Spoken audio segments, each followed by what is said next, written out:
Ipinakilala na ng Commission on Elections ang dominant majority at minority party para sa inaabangang 2025 elections.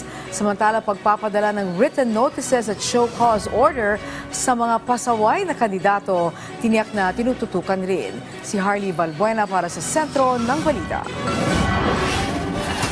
Idineklara ng Commission on Elections ang Lakas Christian Muslim Democrats o Lakas CMD bilang dominant majority party para sa 2025 midterm elections. Dominant minority party naman ang Nationalista Party. Ayon kay COMELEC Chairman George Garcia, ang dominant majority at dominant minority party ay magkakaroon ng priority sa paglalagay ng poll watchers sa mga presinto at sa vote canvassing venue. Magkakaroon din sila ng sariling servers at matatanggap nila ang election returns direkta mula sa mga presinto, tulad ng natatanggap ng Citizens Arms kabilang ang NAMFREL at PPCRV. Entitled din sila sa kopya o hard copies ng election returns. Ang pagkakapili sa dalawang partido ay ibinatay sa kriteria na nakasaad sa Resolution number 11119 ng COMELEC. Ito ay mula sa kabuuang 10 partido na nag-apply para maging dominant majority at dominant minority party. Kasaysayan o gano'n na sila katagal sa pamumulitika sa Pilipinas. Number 2, gano'n kadami ang kanilang incumbents. Number 3, gano'n kadami ang mga tumatakbo nila sa bawat posisyon, national at saka local.